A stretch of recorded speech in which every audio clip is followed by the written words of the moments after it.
ಸ್ವಾಗತ. ನಾನು ಪ್ರೀತಿ ಹಡಪದ್. ಇದೀಗ ಹೆಡ್ಲೈನ್. ಕಲ್ಯಾಣ ಕರ್ನಾಟಕದಲ್ಲಿ ನೂತನ ಸುದ್ದಿವಾಹಿನಿ ಲೋಕಾರ್ಪಣೆ. ನೇರ ಮಾತು ನಿಷ್ಪಕ್ಷಪಾತ ವರದಿಯೊಂದಿಗೆ ಬರ್ತಾ ಇದೆ ಬೀದರ್ ಕ್ರಾಂತಿ. ರವಿಸ್ವಾಮಿ ಸಾರಥ್ಯದಲ್ಲಿ ಶುಭಾರಂಭ. ಪರೀಕ್ಷಾ ಶುಲ್ಕ ಹೆಚ್ಚಳ ಖಂಡಿಸಿ ವಿದ್ಯಾರ್ಥಿಗಳ ಪ್ರತಿಭಟನೆ. ಬೀದರ್ ವಿಶ್ವವಿದ್ಯಾಲಯ ಆವರಣದಲ್ಲಿ ಪ್ರೊಟೆಸ್ಟ್. ಆರೋಪ ತಳ್ಳಿ ಹಾಕಿದ ಕುಲಪತಿ ಬಿರಾದಾರ್. ಇಂದಿನಿಂದ ಮುಂಗಾರು ಅಧಿವೇಶನ ಆರಂಭ. ಪೀಠಕ್ಕೆ ನಮಸ್ಕರಿಸಿ ಸದನ ಪ್ರವೇಶಿಸಿದ ಸಿಎಂ ಸಿದ್ದರಾಮಯ್ಯ ಸೇರಿ ಹಿರಿಯ ಶಾಸಕರು ಗೈರು. ರಾಜ್ಯದಲ್ಲಿ ಗುಟ್ಕಾ ಪಾನ್ ಮಸಾಲಾ ನಿಷೇಧ 1 ವರ್ಷ ಜಾರಿಗೆ ತರುವಂತೆ ಆದೇಶ ನೀಡಿದ food safety commissioner. Kalyana Karnataka ಭಾಗದ ಜನಮನದ ಧ್ವನಿಯಾಗಲು ನೂತನ ಸುದ್ದಿವಾಹಿನಿ ಲೋಕಾರ್ಪಣೆಯಾಯಿತು.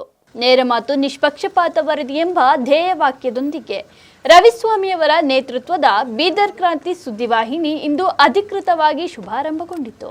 ಗಣ್ಯರು ಹಾಗೂ ಹಿತೈಷಿಗಳು ಸಿಹಿ ಹಂಚಿ ನೂತನ ವಾಹಿನಿಯ ಯಶಸ್ಸಿಗೆ ಶುಭ ಹಾರೈಸಿದರು.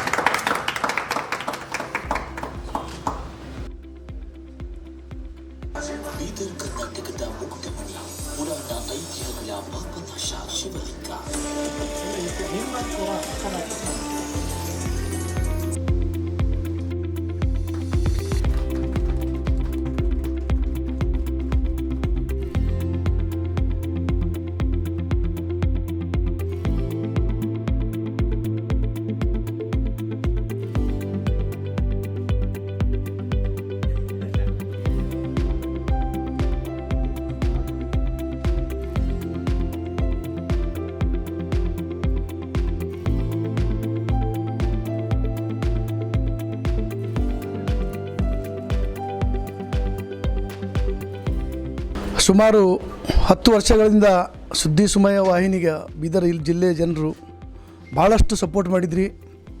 10 ವರ್ಷದ ಅನುಭವದೊಂದಿಗೆ ಒಂದು ಹೊಸ ಹೆಜ್ಜೆ ಕರ್ನಾಟಕ ರಾಜ್ಯದಲ್ಲಿ ಬೆಂಗಳೂರಿನಲ್ಲಿ ಒಂದು ಕಚೇರಿ ಪ್ರಾರಂಭ ಮಾಡಿ, ಅದೇ ರೀತಿ ಇಡೀ ನಾಡಿನಲ್ಲಿ ರೈತರ ದೀನ ದಲಿತರ ಈ ಬೀದರ್ ಭಾಗದ ಧ್ವನಿ ಆಗಬೇಕು, ಬೀದರ್ ಬದಲಾವಣೆ ಆಗಬೇಕು, ಮಾತಿಲಿಂದಲ್ಲ ಅದು ಕ್ರಾಂತಿಲಿಂದ ಅಂಥೇಳಿ ನಮ್ಮ ತಂಡ ಬೀದರ್ ಕ್ರಾಂತಿ ಅಂತೇಳಿ ಇವತ್ತಿನ ಹಿಡ್ಕೊಂಡು ಒಂದು ನ್ಯೂಸ್ ಚಾನಲ್ ಮತ್ತು ಪತ್ರಿಕಾ ಮಾಧ್ಯಮವನ್ನು ಪ್ರಾರಂಭಿಸ್ತಾ ಇದ್ದೀವಿ. ಪತ್ರಿಕಾ ಮಾಧ್ಯಮ ಅಂತೂ ಸುಮಾರು 21-22 ವರ್ಷಗಳಿಂದ ನಿರಂತರವಾಗಿ ಬೀದರ್ ಜಿಲ್ಲೆಯಲ್ಲಿ ಒಳ್ಳೆಯ ರೀತಿ ಸೇವೆ ಮಾಡಿದೆ. ನೀವು ಯಾವಾಗಲೂ ನಮ್ಮ ತಂಡಕ್ಕೆ ಯಾವ ರೀತಿ ಸಪೋರ್ಟ್ ಮಾಡ್ತಿದ್ರು, ಅದೇ ರೀತಿ ಬೀದರ್ ಜಿಲ್ಲೆದಂಥ ಎಲ್ಲ ಪತ್ರಕರ್ತ ಸೀನಿಯರ್ ಜರ್ನಲಿಸ್ಟು ಆಗಿರ್ಬೋದು, ಇಲ್ಲಿಂದು ಹಿತಚಿಂತಕರಾಗಿರ್ಬೋದು, ಸೀನಿಯರ್ ಸಿಟಿಜನ್ಸು, ಇಲ್ಲಿಂದ ಸಾಮಾನ್ಯ ಜನರು ನಮಗೆ ಯಾವಾಗಲೂ ಯಾವ ರೀತಿ ಆಶೀರ್ವಾದ ಮಾಡ್ತಾರೋ ಅದೇ ಆಶೀರ್ವಾದ ಇರಲಿ ತಮ್ಮದು ಸದಾ. ನಾವು ಈ ಭಾಗದಲ್ಲಿದ್ದಂಥ ಕುಂದುಕೊರತೆಗಳು ಸರ್ಕಾರ ಗಮನಕ್ಕೆ ತಂದು ಈ ಭಾಗವನ್ನು ಅಭಿವೃದ್ಧಿ ತರಕ್ಕೆ ಇಲ್ಲಿದ್ದಂಥ 70 ವರ್ಷಗಳಿಂದ ಅಥವಾ 70-75 ವರ್ಷಗಳಿಂದ ಏನು ಈ ಭಾಗಕ್ಕೆ ಮೂಲ ಸೌಕರ್ಯಗಳು ಸಿಗಬೇಕಿತ್ತು ಅದನ್ನು ಸರ್ಕಾರಕ್ಕೆ ಗಮನಕ್ಕೆ ತರತಂಥ ಒಂದು ಕ್ರಾಂತಿ ಎಬ್ಬಿಸ್ಬೇಕಂತೇಳಿ ನಮ್ಮ ಇಡೀ ತಂಡ ಬೀದರ್ ಕ್ರಾಂತಿ ಹೆಸರು ಮೇಲೆ प्रारंभ ಮಾಡಿವಿ. ತಮ್ಮ ಆಶೀರ್ವಾದ ಸದಾ ಇರಲಿ. जय हिंद जय भारत. धन्यवाद. बीदर क्रांति बीदर में आने के लिए बीदर क्रांति का बहुत बहुत हम धन्यवाद करते हैं और बीदर क्रांति रविस्वामी साहब के नेतृत्व में बहुत अच्छे तरीके से बीदर के अंदर एक क्रांति आने वाले वक्त में आपको देखने को मिलेगी. धन्यवाद. ನನ್ನ ಹೆಸರು ಸುನಿಲ್ ಕುಮಾರ್ ಹೊನ್ನಾಳೆ. ಬೀದರ್ ಕ್ರಾಂತಿ ಕನ್ನಡ ದಿನಪತ್ರಿಕೆ ಕಳೆದ 22 ವರ್ಷಗಳಿಂದ ಸೇವೆ ಮಾಡುತ್ತಾ ಬಂದಿದ್ದು ಜಿಲ್ಲೆಯಲ್ಲಿ. ಈಗ ರವಿಸ್ವಾಮಿ ಅಣ್ಣವರ ನೇತೃತ್ವದಲ್ಲಿ ಇನ್ನೂ ಹೊಸ ರೂಪ ಪಡೆದು ಬೆಂಗಳೂರು ರಾಜ್ಯಾದ್ಯಂತ ಪ್ರಸಾರವಾಗಿ ಬೀದರ್ ಜಿಲ್ಲೆಯಲ್ಲಿ ಒಂದು ಹೊಸ ಕ್ರಾಂತಿಯ ಅಲೆ ಎಬ್ಬಿಸಲು ಬಂದಿದೆ. ಅದಕ್ಕಾಗಿ ಎಲ್ಲರೂ ಸಹಕಾರ ನೀಡಬೇಕು ಹಾಗೂ ರವಿಸ್ವಾಮಿ ಅಣ್ಣವರಿಗೆ ನನ್ನಿಂದ ಅಭಿನಂದನೆಗಳು. ನಾನು ಶಿವಕುಮಾರ್ ಸ್ವಾಮಿ, ಕರ್ನಾಟಕ ಕಾರ್ಯನಿರತ ಪತ್ರಕರ್ತರ ಸಂಘದ ಜಿಲ್ಲಾ ಪ್ರಧಾನ ಕಾರ್ಯದರ್ಶಿಯಾಗಿ ಇವತ್ತು ಸುದ್ದಿ ಸಮಯ ವಾಹಿನಿಯಿಂದ ಬೀದರ್ ಕ್ರಾಂತಿ ದಿನಪತ್ರಿಕೆ ಜೊತೆಗೆ ಡಿಜಿಟಲ್ ಮೀಡಿಯಾ ಆಗಿ ಪರಿವರ್ತನೆಯಾಗಿ ಇವತ್ತು ಬರೀ ಬೀದರ್ ಜಿಲ್ಲೆಗೆ ಅಷ್ಟೇ ಸೀಮಿತ ಅಲ್ಲ, ಇಡೀ ನಾಡಿನಾದ್ಯಂತ ಚಾಮರಾಜನಗರದಿಂದ ಬೀದರ್ವರೆಗೆ ಎಲ್ಲ 33 ಶೈಕ್ಷಣಿಕ ಜಿಲ್ಲೆಗಳಲ್ಲಿ, ಎಲ್ಲ ತಾಲೂಕು ಹೋಬಳಿಗಳಲ್ಲಿ ಇವತ್ತು ಒಂದು ಬಡವರ, ದೀನ ದುರ್ಬಲರ, ಶೋಷಿತರ, ರೈತರ, ಮಹಿಳೆಯರ ಎಲ್ಲರ ಧ್ವನಿಯಾಗಿ ಇವತ್ತು ಬೀದರ್ ಕ್ರಾಂತಿ ನಾಡಿನಾದ್ಯಂತ ಮೊಳಗಲಿ.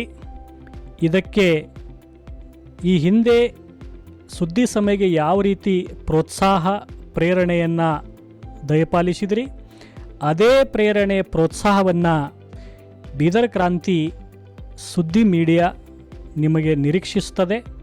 ಹಾಗಾಗಿ ದಯವಿಟ್ಟು ಇದನ್ನು ನಿರಂತರವಾಗಿ ಪ್ರೋತ್ಸಾಹಿಸುವಂತೆ ತಮ್ಮಲ್ಲಿ ವಿನಂತಿ ಮಾಡ್ತೇನೆ. ಧನ್ಯವಾದಗಳು. ಬೀದರ್ ವಿಶ್ವವಿದ್ಯಾಲಯದ ಪರೀಕ್ಷಾ ಶುಲ್ಕ ಹೆಚ್ಚಳ ಖಂಡಿಸಿ ವಿವಿಧ ಸಂಘಟನೆಗಳು ಇಂದು ಪ್ರತಿಭಟನೆ ನಡೆಸಿದ್ವು.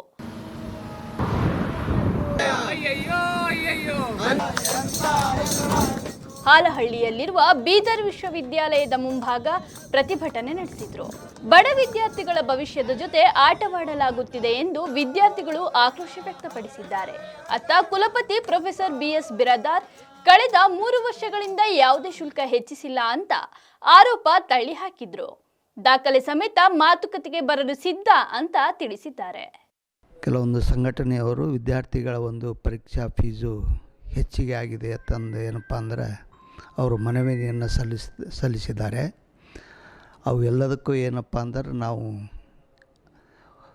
ಅನುಸರಿಕೊಳ್ಳಕ್ಕೆ ಏನಪ್ಪ ಅಂದ್ರೆ ರೆಡಿ ಇದ್ದೇವೆ. ನಮ್ಮ ಒಂದು ರೆಕಾರ್ಡ್ ಪ್ರಕಾರ ಪ್ರಾರಂಭದಲ್ಲಿ ಅಂದರೆ ವಿಶ್ವವಿದ್ಯಾಲಯ ಪ್ರಾರಂಭವಾದಾಗ ಏನು 1 ವರ್ಷ ನಾವು ಫೀಸ್ ಹೆಚ್ಚಿಗೆ ಮಾಡಿದೆವು. ನಂತರದ ದಿನಗಳಲ್ಲಿ ವಿದ್ಯಾರ್ಥಿಗಳ ಒಂದು ಹಿತದೃಷ್ಟಿಯಿಂದ ಮತ್ತು ಅವರ ಬೇಡಿಕೆ ಇರೋದರಿಂದ ನಾವು ಈಗ 2 ವರ್ಷದಿಂದ ಏನಪ್ಪ ಅಂದ್ರೆ ಪರೀಕ್ಷಾ ಶುಲ್ಕನೂ ಹೆಚ್ಚಿಗೆ ಮಾಡಿಲ್ಲ, ಪ್ರವೇಶಾತಿಯ ಶುಲ್ಕವೂ ಸಹಿತ ನಾವು ಹೆಚ್ಚಿಗೆ ಮಾಡಿಲ್ಲ. ಬಂದರೆ ಅವ್ರ ಜೊತೆಗೆ ಚರ್ಚೆ ಮಾಡಿ ಅವರಲ್ಲಿರ್ತಕ್ಕಂಥ ಒಂದು ಗೊಂದಲವನ್ನು ಬಗೆಹರಿಸಿ ಏನು ನಿಜ ಸತ್ಯಾಂಶ ಏನಿದೆ ಅನ್ನೋದನ್ನು ಅವ್ರ ಗಮನಕ್ಕೆ ತಂದರೆ ಖಂಡಿತ ಅವರು ಏನಪ್ಪ ಅಂದ್ರೆ ಈ ಒಂದು ಸತ್ಯಾಗ್ರಹವನ್ನು ಅವರು ಹಿಂಪಡಿತಾರೆ ಅನ್ನೋ ಒಂದು ಆಶಾಭಾವನೆ ನಮ್ಮಲ್ಲಿದೆ. ಸುಮಾರು 300ಕ್ಕೂ ಹೆಚ್ಚು ವಿದ್ಯಾರ್ಥಿಗಳನ್ನು ಸೇರಿಸಿ ಒಂದು ಬೃಹತ್ ಪ್ರತಿಭಟನೆ ಮಾಡಿದ್ದು, ಆ ಒಂದು ಪ್ರತಿಭಟನೆಯಲ್ಲಿ ನಮ್ಮ ಎಲ್ಲ ಬೇಡಿಕೆಗಳನ್ನು 2 ದಿನಗಳಲ್ಲಿ ಈಡೇರಿಸಬೇಕಂತೇಳಿ ಮಾನ್ಯ ಕುಲಪತಿಗಳು ಮತ್ತು ಕುಲಸಚಿವರ ಗಮನಕ್ಕೆ ತಂದು, ಒಂದು ವೇಳೆ ಇದನ್ನು ಬೇಡಿಕೆಗಳನ್ನು ಈಡೇರದೇ ಇದ್ದಲ್ಲಿ ನಾವು ಉಪವಾಸ ಸತ್ಯಾಗ್ರಹವನ್ನು ಹಮ್ಮಿಕೊಳ್ಳಲಾಗಿದೆ ಅಂತೇಳಿ ನಾವು ಮನವಿ ಪತ್ರದಲ್ಲಿ ಮೌಖಿಕವಾಗಿ ಕೂಡ ಹೇಳಿದ್ದೆವು. ಅದರಂತೆ ನಾವು ಇವತ್ತೇನಪ್ಪ ಅಂದ್ರೆ ಉಪವಾಸ ಸತ್ಯಾಗ್ರಹ ಪ್ರಾರಂಭ ಮಾಡಿದ್ದೆವು ಸರ್. ನಾವು ಕೇಳಿರೋದು ಒಂದು ಪೇಪರ್ ಎಕ್ಸಾಮ್ ಕ್ವಶನ್ ಪೇಪರ್ ಹಗರಣ ಯಾಕಾಯಿತು, ಯಾಕೆ ಇಲ್ಲಿಂದ ಟೆಂಡರ್ ಮಾಡ್ತಾ ಇದ್ದಾರೆ, ಇವರು ಇಲ್ಲಿಂದ ಟೆಂಡರ್ ಮಾಡಿ ಬೇರೆ ಯಾರಿಗೋ ಖಾಸಗಿ ಟೆಂಡರ್ ಮಾಡಿ ಅವ್ರಿಗೆ ಕೊಡ್ತಾ ಇದ್ದಾರೆ, ಯಾಕೆ ಅವ್ರು ಯಾಕೆ ಕ್ವಶನ್ ಪೇಪರ್ ಕೊಡ್ತಾ ಇಲ್ಲ. ಈ ವಿಶ್ವವಿದ್ಯಾಲಯದಲ್ಲಿ ಇವರು ಇಂತಿಷ್ಟೆಲ್ಲ ಫೀಸ್ ಎಲ್ಲ ತೊಗೊಂಡು ಇವರು ಅಭಿವೃದ್ಧಿ ಮಾಡ್ತಾ ಇದ್ದಾರೆ ಅಂತ ಹೇಳ್ತಾ ಇದ್ದಾರೆ. ನಿಮ್ಮ ಕಣ್ಣೆದುರುಗಡೆನೇ ಇದೆ, ಇದೇ ಅಭಿವೃದ್ಧಿ ನಮ್ಮ ಬೀದರ್ ವಿಶ್ವವಿದ್ಯಾಲಯದಲ್ಲಿ ನಡೀತಾ ಇರೋದು, ಇದು ಅಭಿವೃದ್ಧಿ. ಇಂದಿನಿಂದ ವಿಧಾನಮಂಡಲದ ಮುಂಗಾರು ಅಧಿವೇಶನ ಆರಂಭ. ಹಂಗಾಮಿ ಸ್ಪೀಕರ್ ಆಗಿ TB ಜಯಚಂದ್ರ ಹಾಗೂ ಪರಿಷತ್ ಹಂಗಾಮಿ ಸಭಾಪತಿಯಾಗಿ ಪುಟ್ಟಣ್ಣ ಕಾರ್ಯನಿರ್ವಹಿಸಿದ್ರು.